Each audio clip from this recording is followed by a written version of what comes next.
Vamos a ver qué pasa si tenemos daño a la médula espinal sacral. Recordemos que la médula espinal termina a nivel de la vértebra L2. A nivel de la vértebra L2. Entonces, cuando decimos daño a la médula espinal sacral, no nos referimos exactamente a que tengamos médula que llegue a la parte del sacro, sino que hay nervios que pasan pues por donde está el sacro. Entonces, vamos a poner vértebras. Digamos, aquí está una vértebra. Digamos, aquí viene el sacro, el coxis, y aquí está la cresta ilíaca. Digamos, esta es la cresta ilíaca, aquí viene el pubis, y aquí está la sínfisis del pubis. Entonces, obviamente ya no tenemos médula aquí a nivel del sacro, a nivel de L3, L4, L5, ahí ya no tenemos médula espinal, pero sí tenemos nervios que viajan por aquí, nervios. Entonces tenemos, por ejemplo, el nervio S2, S4, nervio L2, L3, L4 y así.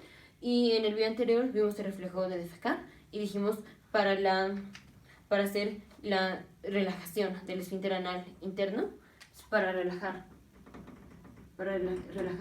el esfínter anal interno, tenemos que tener inervación parasimpática del esfínter anal interno. ¿Y qué nervios llevaban inervación parasimpática al esfínter anal interno? Era el nervio esplácnico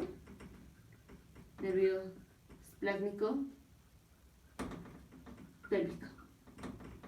Y dijimos, el nervio esplácnico pélvico recibe ramas de C2S4. Este está compuesto por ramas de C2S4.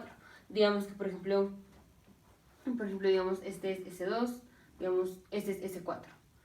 Entonces, ramas de S2 y ramas de S4 forman un nervio que se llama el nervio esplácnico pélvico. Este nervio va a llegar al esfínter anal interno y cuando este nervio le transmite estimulación parasimpática al esfínter anal interno, tenemos relajación del esfínter anal interno. Si tenemos relajación del esfínter anal interno, esto promueve la defecación. Y también tenemos el esfínter anal externo. El esfínter anal externo está inervado por el nervio pudendo. Y el nervio pudendo también recibe fibras de S2 a S4 o ramas de S2 a S4. Entonces vamos a ponerlo en azul.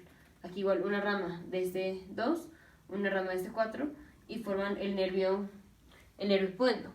Entonces, cuando tenemos estimulación del nervio pudendo al esfínter anal externo, o sea, cuando la información viaja del nervio pudendo al esfínter anal externo, hacemos contracción del esfínter anal externo.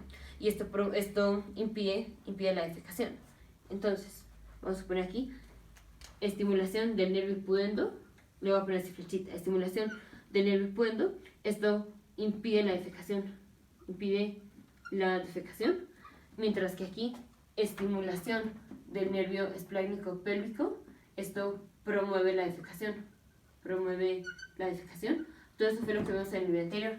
Ahora, ¿qué pasa si tenemos daño en la médula espinal sacral? O sea, daño a nivel del sacro, o sea, a nivel donde están saliendo los nervios, por ejemplo, nervio S2, nervio S4. ¿Qué pasa? Tenemos daño a ese nivel. Entonces, si tenemos daño, digamos que tenemos un daño aquí. Daño en S2, S4. Entonces, ¿qué pasa? Ya no tenemos, o ya no está íntegro el nervio S2, ya no está íntegro el nervio S4, y pues obviamente no van a estar íntegras sus ramas. Entonces, ¿qué va a pasar? Tenemos disfunción del nervio esplácnico pélvico. Entonces, si una estimulación del nervio esplácnico pélvico promovía la defecación, si ahora tenemos menos estimulación del nervio esplácnico pélvico, entonces vamos a tener lo opuesto. Si la estimulación promueve la defecación, ahora que tenemos daño a las ramas de S2 y S4, una de las ramas de S2 y S4 es el nervio esplácnico pélvico, entonces vamos a tener constipación. Si esto promueve la defecación, no tener estimulación del nervio esplácnico pélvico va a ser lo opuesto, o sea, constipación. Y aquí, si una estimulación del nervio pudendo impedía la defecación, ¿qué pasa si ahora tenemos daño a ramas o a fibras del nervio S2 y S4? Como es, por ejemplo, el nervio pudendo. Si tenemos daño al nervio pudendo, el paciente va a tener ahora incontinencia fecal. Si la estimulación del nervio pudendo impedía la defecación, si ahora no tenemos estimulación del nervio pudendo, el paciente va a tener incontinencia fecal. Entonces los pacientes que vienen nada más con daño al nervio hipoendo tienen incontinencia fecal. Pacientes que nada más tienen daño al nervio esplácnico pélvico tienen constipación.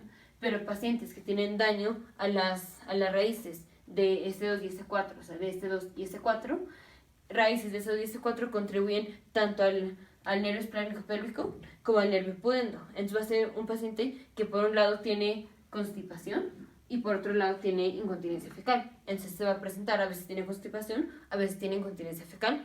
¿Por qué? Porque tiene disfunción del nervio esplácnico pélvico que promueve la defecación. Si tiene disfunción, va a tener constipación. Y tiene daño a fibras que inervan o que forman el nervio hipoendo. Si el nervio hipoendo impedía la defecación, ahora tener menos estimulación o daño al nervio hipoendo, el paciente va a tener incontinencia fecal.